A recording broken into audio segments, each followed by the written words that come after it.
আজকের এই বিশ্লেষণ আপনার সামনে নিরপেক্ষ দৃষ্টিভঙ্গিটা তুলে ধরবে যে মোহাম্মদ সাল্লাল্লাহু আলাইহি ওয়াসাল্লামকে দেখেছেন নাকি দেখেননি।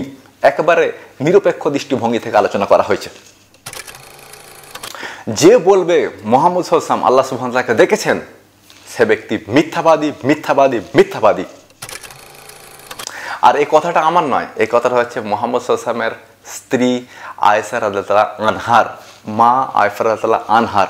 তিনি বলেছেন যে বলবে মোহাম্মদ তার প্রতিপালককে দেখেছে, সে মোহাম্মদ সাল্লাল্লাহু আলাইহি ওয়াসাল্লামের উপরে মিথ্যারোপ করলো, সে মিথ্যাবাদী মিথ্যাবাদী এবং মিথ্যাবাদী। মোহাম্মদ সাল্লাল্লাহু আলাইহি ওয়াসাল্লাম আল্লাহ সুবহানাহু ওয়া তাআলাকে দেখেননি। পবিত্র কোরআনে সুস্পষ্টভাবে তা বলা হয়েছে মোহাম্মদ সাল্লাল্লাহু আলাইহি ওয়াসাল্লাম আল্লাহ সুবহানাহু ওয়া তাআলাকে দেখেননি। একেবারে সুস্পষ্ট আয়াত রয়েছে। আর শুধুমাত্র আয়াত নয়, এই সম্পর্কে সুস্পষ্ট হাদিসও রয়েছে। যদিও আমি জানি বহু হাদিস এটা বলছে যে মোহাম্মদ সাল্লাল্লাহু আলাইহি ওয়াসাল্লাম আল্লাহ সুবহানাহু ওয়া তাআলাকে দেখেছেন, তবে পবিত্র কোরআন দ্বারা ওই হাদিসগুলোকে খণ্ডন করে দেওয়া সম্ভব যে মোহাম্মদ সাল্লাল্লাহু আলাইহি ওয়াসাল্লাম আল্লাহ সুবহানাহু ওয়া তাআলাকে দেখেননি। কেননা পবিত্র কোরআনে সুস্পষ্টভাবে বলা হয়েছে মোহাম্মদ সাল্লাল্লাহু আলাইহি ওয়াসাল্লাম আল্লাহ সুবহানাহু ওয়া তাআলাকে দেখেননি। আর আলোচনা সম্পূর্ণ তত্ত্ববহুল, এখানে কোনো কথাই নিজের পক্ষ থেকে বলা হয়নি, প্রত্যেকটা কথার প্রেক্ষিতে রেফারেন্স দেওয়া হয়েছে, পুরো আলোচনা করা হয়েছে পবিত্র কোরআন ভিত্তিক।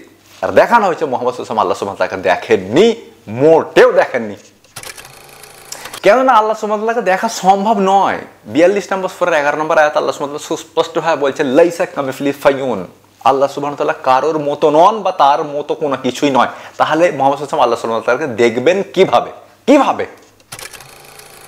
আমরা যখন অজানা কোনো কিছু দেখি তখন আমরা বলি যে এটা অমুকের মতো। তো আল্লাহ সুবহানাহু ওয়া তাআলা তো কারোর মতো নন, তার মতো কোনো কিছুই নয়। তো মোহাম্মদ সাল্লাল্লাহু আলাইহি ওয়াসাল্লাম আল্লাহ সুবহানাহু ওয়া তাআলাকে দেখবেন কিভাবে? আর যদি দেখে থাকেন তিনি আমাদেরকে বললেন না কেন যে আল্লাহ সুবহানাহু ওয়া তাআলা কেমন? এই মর্মে কি কোন হাদিস আছে যেখানে বলা হচ্ছে আল্লাহ সুবহানাহু ওয়া তাআলা কেমন, আল্লাহ সুবহানাহু ওয়া তাআলা দেখতে কেমন? এই মর্মে কোন হাদিস আছে? যদি তিনি দেখে থাকেন তিনি আমাদেরকে বললেন না কেন? কেউ এখানে বলতে পারেন যে তাকে হয়তো বলতে নিষেধ করে দেওয়া হয়েছিল, এই জন্য তিনি আমাদেরকে বলেননি যে আল্লাহ সুবহানাহু ওয়া তাআলা কেমন। এ প্রশ্নের উত্তর পবিত্র কোরআনে রয়েছে। পবিত্র কোরআনের 81 নম্বর সূরা 24 নম্বর আয়াতে পরিষ্কারভাবে বলা হচ্ছে মোহাম্মদ সাল্লাল্লাহু আলাইহি ওয়াসাল্লাম কোনো কিছু গোপন করেননি। যদি তিনি আল্লাহ সুবহানাহু ওয়া তাআলাকে দেখতেন তাহলে তিনি অবশ্যই আমাদেরকে বলতেন যে আল্লাহ সুবহানাহু ওয়া তাআলা এরকম এরকম এরকম এরকম। সালামুন আলাইকুম। নবী সাল্লাল্লাহু আলাইহি ওয়াসাল্লাম কি আল্লাহ সুবহানাহু ওয়া তাআলাকে দেখেছেন? মোহাম্মদ সাল্লাল্লাহু আলাইহি ওয়াসাল্লাম কি আল্লাহ সুবহানাহু ওয়া তাআলাকে দেখেছেন? তো এই প্রশ্নের উত্তরে আমাদের আলেম সমাজ এবং বিশেষজ্ঞরা স্কলাররা দুই ভাগে বিভক্ত। এক ভাগের বক্তব্য হলো নবী সাল্লাল্লাহু আলাইহি ওয়াসাল্লাম আল্লাহ সুবহানাহু ওয়া তাআলাকে দেখেননি। আর এক ভাগের বক্তব্য হলো নবী সাল্লাল্লাহু আলাইহি ওয়াসাল্লাম আল্লাহ সুবহানাহু ওয়া তাআলাকে দেখেছেন। তবে আরও কয়েকটা ভাগ রয়েছে। এদের মধ্যে কেউ কেউ মনে করেন যে নবী সাল্লাল্লাহু আলাইহি ওয়াসাল্লাম আল্লাহ সুবহানাহু ওয়া তাআলাকে দেখেছেন, তবে সাধারণ চোখ দিয়ে নয়, বরং অন্তর্দৃষ্টি দিয়ে। তো যাই হোক, এখন প্রশ্ন হচ্ছে নবী সাল্লাল্লাহু আলাইহি ওয়াসাল্লামকে আল্লাহ সুবহানাহু ওয়া তাআলা দেখেছেন অথবা মুহাম্মদ সাল্লাল্লাহু আলাইহি ওয়াসাল্লামকে আল্লাহ সুবহানাহু ওয়া তাআলা দেখেছেন, এই সম্পর্কে নিরপেক্ষ বিশ্লেষণ কি বলে? তো নিরপেক্ষ বিশ্লেষণ জানতে চাইলে সর্বপ্রথম আপনাকে পবিত্র কোরআনের 6 নম্বর সূরা আনামের 103 নম্বর আয়াত আসতে হবে। তো কি বলা হচ্ছে ওখানে, কি বলা হচ্ছে অবশ্যই আপনাকে জানাবো। তবে তার আগে ছোট্ট মতো একটা অনুরোধ, একটা আবেদন, এবং সেটা হলো ভিডিওটা যদি আপনি হাতে পান এবং সামনে পান তাহলে অবশ্যই ভিডিওটা বেশি বেশি করে শেয়ার করবেন। বহু মানুষের মনে এই ধরনের প্রশ্নগুলো ওঠে, কিন্তু তারা নিরপেক্ষ দৃষ্টিতে উত্তর পায় না, মানে নিরপেক্ষ উত্তর পায় না, নিরপেক্ষ বিশ্লেষণ পায় না। এখন আপনার একটা শেয়ারের ফলে সে পাবে তার মনে ওঠা প্রশ্নটার উত্তর এবং নিরপেক্ষ বিশ্লেষণ। সুতরাং আপনার 2-4 MB হয়তো ইন্টারনেট খরচ হবে এই ভিডিওটা শেয়ার করার জন্য। একটু কষ্ট করে ভিডিওটা শেয়ার করুন। সম্ভব হলে ভিডিওটা ডাউনলোড করে নিজে আপলোড করুন, এটা আরও ভালো। তাহলে এটা আরও অনেক বেশি মানুষের কাছে পৌঁছাবে। তার চলুন সূরা আনামের 103 নম্বর আয়াতে চলে আসুন। আল্লাহ সুবহানাহু ওয়া তাআলা বলছেন যে লা তুদরিকুহুল আবসারু, তাকে ছুঁতে পারে না। তাকে মানে আল্লাহ সুবহানাহু ওয়া তাআলাকে ছুঁতে পারে না কোনো দৃষ্টি, শুধু চোখের নয় অন্তরেরও কোনো দৃষ্টি তাকে ছুঁতে পারে না। লা তুদরিকুহুল আবসারু, কোনো দৃষ্টি তাকে ছুঁতে পারে না। ওয়া হুয়া ইয়াদরিকুল আবসারা, তিনি দৃষ্টিগুলোকে নিয়ন্ত্রণ করেন, কন্ট্রোল করেন। কোনো দৃষ্টি তাকে ছুঁতে পারে না, তিনি দৃষ্টিগুলোকে নিয়ন্ত্রণ করেন, কন্ট্রোল করেন। পয়েন্টটা নোট করুন, কোনো দৃষ্টি তাকে ছুঁতে পারে না, বা কোনো দৃষ্টিসমূহ অথবা দৃষ্টিসমূহ তাকে ছুঁতে পারে না। তাকে পেতে পারে না, মানে আল্লাহ সুবহানাহু ওয়া তাআলাকে দেখা সম্ভব নয়। তাকে দেখাই সম্ভব নয়, আমার জন্য সম্ভব নয়, আর নবী মুহাম্মদ সাল্লাল্লাহু আলাইহি ওয়াসাল্লামের জন্য সম্ভব নয়, আল্লাহ সুবহানাহু ওয়া তাআলাকে দেখা সম্ভব নয়। প্রশ্ন হবে, অনেকে যে সেই সূরা তাকবীরের 81 নম্বর সূরা 23 নম্বর আয়াতটাকে উদ্ধৃতি করে, অনেকে যে সূরা নাজামের 7, 8, 9 নম্বর আয়াতটাকে উদ্ধৃতি করে, অনেকে যে সূরা নাজামের 13 এবং 14 নম্বর আয়াতটাকে উদ্ধৃতি করে, সেগুলোর কি হবে তাহলে? চলুন ওখানে কি বলা হচ্ছে চট করে একবার দেখে নিই, আমরা চট করে একবার দেখে নিই। তবে তার আগে আপনাকে একটা বিষয় একবার জানাবো। আমি আপনাকে 6 নম্বর সূরা আনামের 103 নম্বর আয়াতটা দেখিয়েছি। আপনি ওটা এখানে দেখেছিলেন তাই না? যদি ভালোভাবে দেখতে না পান, যদি দেখতে সমস্যা হয়, আমি 5 সেকেন্ডের জন্য একবার ফুল স্ক্রিন করে দিচ্ছি, আপনি একবার ফুল স্ক্রিনে দেখে নেন। 1, 2, 3, 4, 5। চলুন এবার আমরা চলে যাই 81 নম্বর সূরা তাকবীরের 23 নম্বর আয়াত, যেখানে বলা হচ্ছে যে মুহাম্মদ সাল্লাল্লাহু আলাইহি ওয়াসাল্লাম তাকে দেখেছেন স্পষ্ট দিগন্তে। মুহাম্মদ সাল্লাল্লাহু আলাইহি ওয়াসাল্লাম তাকে দেখেছেন সুস্পষ্ট দিগন্তে। এখন এই তাকেটা কাকে? এই তাকেটা কাকে? এর উত্তরে একজন বলেন, মানে একটা দল বলেন যে তিনি আল্লাহ সুবহানাহু ওয়া তাআলাকে দেখেছেন, আর একটা দল বলেন তিনি জিবরাইল আলাইহিস সালামকে দেখেছেন। প্রশ্ন হবে এই সম্পর্কে আপনি কি বলেন? আচ্ছা, আমারটা আমি খানিকক্ষণ পর বলছি, মানে নিরপেক্ষ বিশ্লেষণটা আমি খানিকক্ষণ পর দিচ্ছি, আপনি একবার শুধু জাস্ট আয়াতগুলো দেখে নেন। এছাড়াও সূরা নাজম 53 নম্বর সূরা আয়াত নম্বর 7, 8, 9 বলা হচ্ছে যে সে ছিল স্পষ্ট দিগন্তে, বা তিনি ছিলেন স্পষ্ট দিগন্তে, মানে সূরা তাকবীরের কথাটাই এখানে আবার রিপিট করা হচ্ছে। সে ছিল সুস্পষ্ট দিগন্তে, আরও কাছে এলো, এত কাছে চলে এলো যে ব্যবধান রইল মাত্র 2 ধনুক বা তার চেয়ে একটু কম। এত কাছে চলে এলো যে ব্যবধান রইল 2 ধনুক বা তার চেয়ে কম। মানে একে বলেন এখানে আল্লাহ সুবহানাহু ওয়া তাআলার কথা বলা হচ্ছে যে তিনি এত কাছে চলে এলেন, মুহাম্মদ সাল্লাল্লাহু আলাইহি ওয়াসাল্লামের এত কাছে চলে এলেন যে ব্যবধান থাকলো 2 ধনুক বা তার চেয়ে কম। এত মুহাম্মদ সাল্লাল্লাহু আলাইহি ওয়াসাল্লাম আল্লাহ সুবহানাহু ওয়া তাআলা দেখেছেন। এছাড়াও সূরা নাজামেরই 13 এবং 14 নম্বর আয়াতে বলা হচ্ছে সে তাকে আরো একবার দেখেছিল।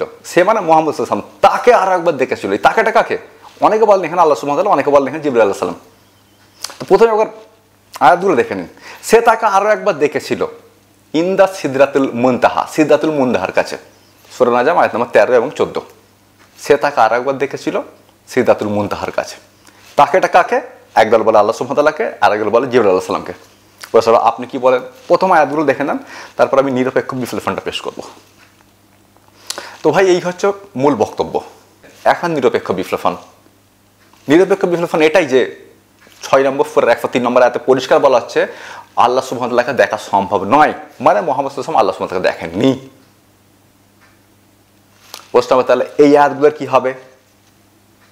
মানে 81 নম্বর সূরা 23 নম্বর আয়াত, 53 নম্বর সূরার 7, 8, 9 নম্বর আয়াত এবং 13, 14 নম্বর আয়াত, এই আয়াতগুলোর কি হবে? অবশ্যই তার ব্যাখ্যা রয়েছে। যদি বলা হয় যে মুহাম্মদ সাল্লাল্লাহু আলাইহি ওয়াসাল্লাম আল্লাহ সুবহানাহু ওয়া তাআলাকে দেখেছেন, তাহলে 6 নম্বর সূরার 103 নম্বর আয়াতটা ভুল প্রমাণ হয়ে যাবে, আয়াতের দাবিটা মিথ্যা হয়ে যাবে। আর যদি বলা হয় দুটোই সঠিক, দেখা সম্ভব নয় এবং দেখেছেন দুটোই সঠিক, তাহলে এটা পরস্পর বিরোধী হয়ে যাবে, মানে একটা আয়াত অন্যটার বিরুদ্ধে চলে যাবে।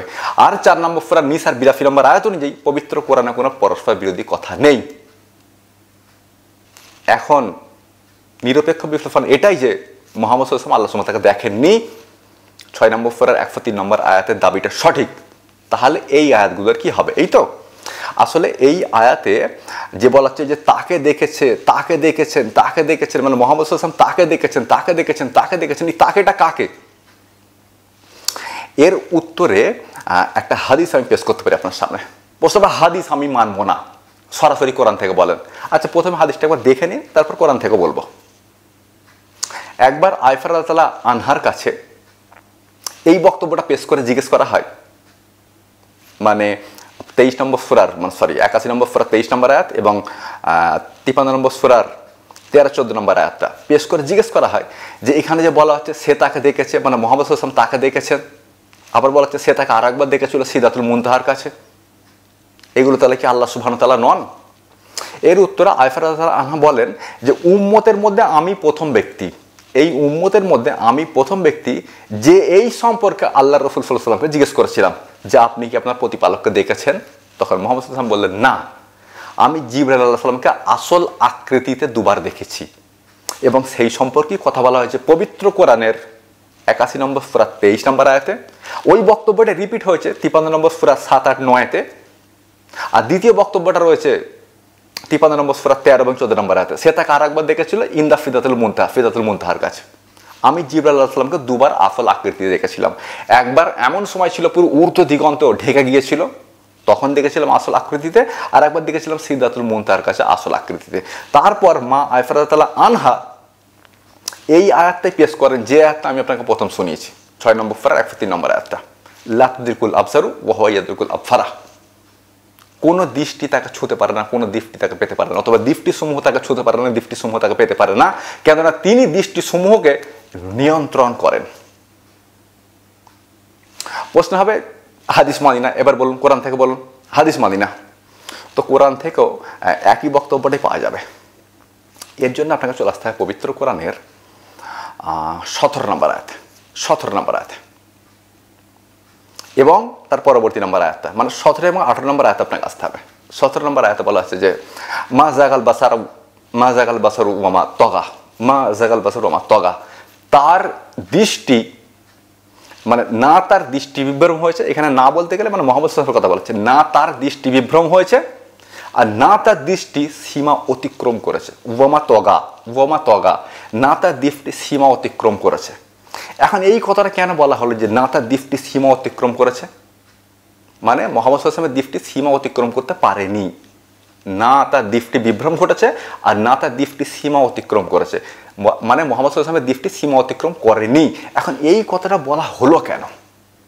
এটা এই জন্য বলা হলো কারণ 6 নম্বর সূরার 103 নম্বর আয়াতে বলা হচ্ছে কোনো দৃষ্টি তাকে পেতে পারে না, কোনো দৃষ্টি তাকে ছুঁতে পারে না, দৃষ্টিসমূহ তাকে পেতে পারে না, দৃষ্টিসমূহ তাকে ছুঁতে পারে না। এই জন্য বলা হচ্ছে তার দৃষ্টি সীমা অতিক্রম করে আল্লাহ সুবহানাহু ওয়া তাআলাকে ছুঁতে পারেনি, পেতে পারেনি। আপনি বুঝতে পারছেন? মা জাগাল বাসরু ওয়া মা তগা, না মুহাম্মদ সাল্লাল্লাহু আলাইহি ওয়াসাল্লামের দৃষ্টি বিভ্রম হয়েছে আর না তার দৃষ্টি সীমা অতিক্রম করে আল্লাহ সুবহানাহু ওয়া তাআলাকে দেখেছে। মুহাম্মদ সাল্লাল্লাহু আলাইহি ওয়াসাল্লাম আল্লাহ সুবহানাহু ওয়া তাআলাকে দেখেননি, এই আয়াত সূরা নাজামের অপব্যাখ্যার পক্ষে জোরদার দলিল যে মুহাম্মদ সাল্লাল্লাহু আলাইহি ওয়াসাল্লাম আল্লাহ সুবহানাহু ওয়া তাআলা দেখেননি। সূরা নাজামে জিবরাইল আলাইহিস সালাম সম্পর্কে কথা বলা হয়েছে। এর পরের আয়াতটা আরো সুস্পষ্ট, এর পরের আয়াতটা মানে 18 নম্বর আয়াতটায় ব্যাপারটা আরো সুস্পষ্ট হয়ে যাবে। পরিষ্কার ভাবে বলা হচ্ছে যে বলুন না আমি আয়াতটা ভুলে এসেছি কেন, লাকাদ রা আয়াতি মিন রাব্বিহিল কুবরা, লাকাদ রা মিন আয়াতি রাব্বিহিল কুবরা। আমার আয়াতটা মানে একটু ভুল পড়া হচ্ছে, লাকাদ রা আয়াতি মিন রাব্বিহিল কুবরা। নিশ্চয়ই সে মানে মুহাম্মদ সাল্লাল্লাহু আলাইহি ওয়াসাল্লাম, নিশ্চয়ই সে তার প্রতিপালকের বড় বড় নিদর্শন দেখেছে। Point to be noted be lord, নিশ্চয়ই সে তার প্রতিপালকের বড় বড় নিদর্শন দেখেছে। তার মানে আয়াতটা ইনডাইরেক্ট বলছে সে আল্লাহ সুবহানাহু ওয়া তাআলাকে দেখেনি, মানে তিনি আল্লাহ সুবহানাহু ওয়া তাআলাকে দেখেননি, আল্লাহ সুবহানাহু ওয়া তাআলার বড় বড় নিদর্শন দেখেছেন। যদি এখানে মুহাম্মদ সাল্লাল্লাহু আলাইহি ওয়াসাল্লাম আল্লাহ সুবহানাহু ওয়া তাআলাকে দেখে ফেলতেন, মানে সূরা নাজামের 7, 8, 9 এবং 13, 14 নম্বর আয়াত অনুযায়ী যদি মুহাম্মদ সাল্লাল্লাহু আলাইহি ওয়াসাল্লাম আল্লাহ সুবহানাহু ওয়া তাআলাকে দেখে ফেলতেন, তাহলে এইখানে এই কথাটার বলা হতো না যে সে তার প্রতিপালকের বড় বড় নিদর্শন দেখেছে, এ কথা বলা হতো না। এখানে এই জন্যই কথাটা বলা হচ্ছে যে সে তার প্রতিপালকের বড় বড় নিদর্শন দেখেছে, কেননা তিনি আল্লাহ সুবহানাহু ওয়া তাআলাকে দেখেননি, তার প্রতিপালকের বড় বড় নিদর্শন দেখেছে। আল্লাহ সুবহানাহু ওয়া তাআলাকে দেখেননি, তার প্রতিপালককে দেখেননি, তার প্রতিপালকের বড় বড় নিদর্শন দেখেছেন। ব্যাপারটি কি সুস্পষ্ট আপনার কাছে যে মুহাম্মদ সাল্লাল্লাহু আলাইহি ওয়াসাল্লাম আল্লাহ সুবহানাহু ওয়া তাআলাকে দেখেননি? হ্যাঁ, তারপর আপনি গায়ের জোরে দাবি করতে পারেন যে মুহাম্মদ সাল্লাল্লাহু আলাইহি ওয়াসাল্লাম আল্লাহ সুবহানাহু ওয়া তাআলাকে দেখেছেন, কিন্তু আমার পেশ করা দলিলগুলোকে আপনি খণ্ডন করতে পারবেন না। আপনি স্ক্রিনে যে আয়াতগুলো এতক্ষণ ধরে দেখতে পেলেন ওগুলো সবই আমার অনুবাদ করা অনুবাদ, এগুলো সবই আমার অনুবাদ করা অনুবাদ। এখন আমার অনুবাদ করা অনুবাদের বিশেষত্ব আপনাকে একটু বলে দিতে চাইবো, ছোট্ট করে আপনাকে একটু বলে দিতে চাইবো। দেখুন ব্যাপারগুলো দেখুন, জাস্ট দেখুন এখানে একটা জিনিস আমি পেশ করেছিলাম সূরা নাজামের 17 এবং 18 নম্বর আয়াত, তাই না? দেখুন 17 এবং 18 নম্বর আয়াত একবার দেখুন।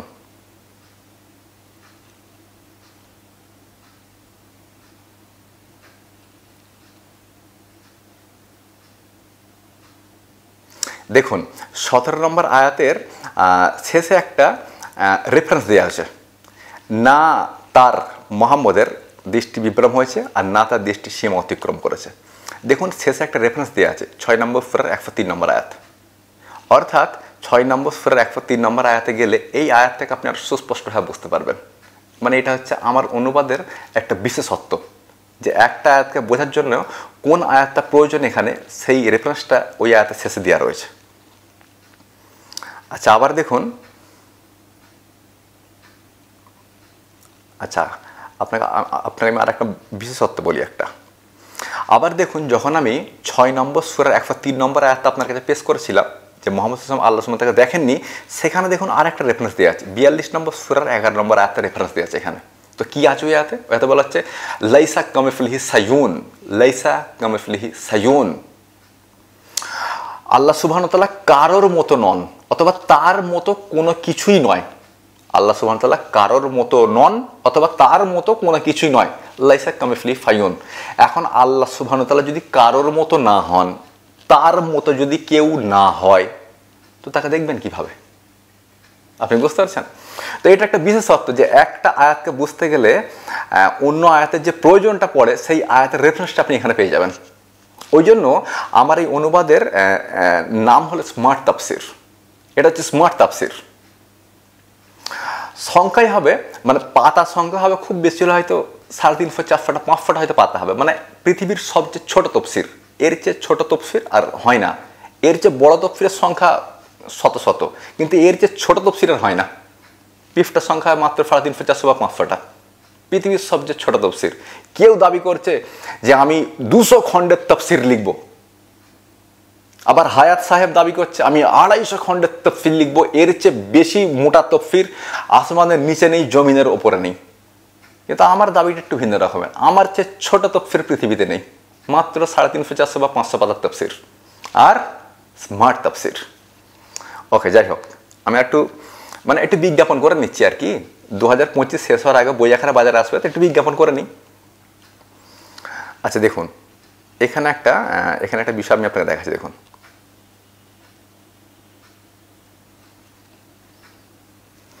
দেখুন আমি আপনার কাছে 81 নম্বর সূরা 23 নম্বর আয়াতটা পেশ করেছিলাম, তাই না?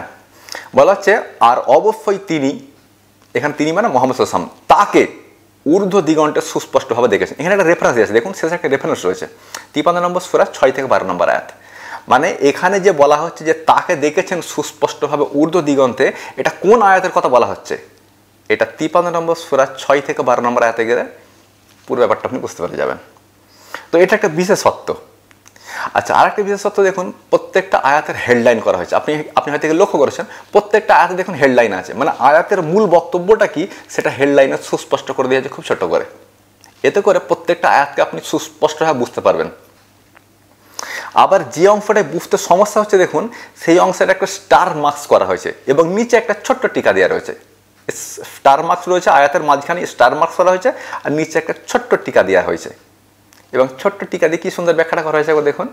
অনেকে বলেন এখানে তাকে বলতে আল্লাহর কথা বলা হয়েছে, যে নবী সাল্লাল্লাহু আলাইহি ওয়াসাল্লাম আল্লাহ সুবহানাহু ওয়া তাআলাকে দেখেছেন। কিন্তু নবী সাল্লাল্লাহু আলাইহি ওয়াসাল্লাম নিজে বলেছেন আল্লাহ সুবহানাহু ওয়া তাআলাকে নয়, তিনি 2 বার দেখেছেন জিবরাইল আলাইহিস সালামকে আসল আকৃতিতে। সহিহ মুসলিম হাদিস নাম্বার 177, এটা আন্তর্জাতিক হাদিস নাম্বার। কি দারুণ না, তাই না? আচ্ছা, আমি কিছুক্ষণ আগে যে একটা হাদিস আপনাকে শুনিয়ে গেলাম, আয়েশা রাদিয়াল্লাহু আনহার প্রসঙ্গে একটা হাদিস শুনিয়ে গেলাম, ওই হাদিসের নাম্বারটা তখন বলা হয়নি। ওই হাদিসের নাম্বারটা হলো সহিহ মুসলিম হাদিস নাম্বার 177, হাদিস নাম্বার 177। এটা আন্তর্জাতিক নাম্বার। আমি আপনাদেরকে মাঝে মাঝে বলি না যে আমার কথা খুবই তোতলা ছিল, একসময় কথা বলতে পারতাম না। এখন তো মুখে চাল দিলে ক্ষয় হয়ে যায়, তো তখন আমি কথা বলতে পারতাম না। আমার কথাবার্তা খুব আটকাতো, কথা বলতে বলতে কথা আটকে যেত, যেমন এই খানিকক্ষণ আগে আটকালো না, ওই ওরকমটা আর কি। ওকে, চলো বক্তব্য শেষ করেছি। আমার মনে হয় পুরো ব্যাপারটা আপনি ভালোভাবে বুঝতে পেরেছেন।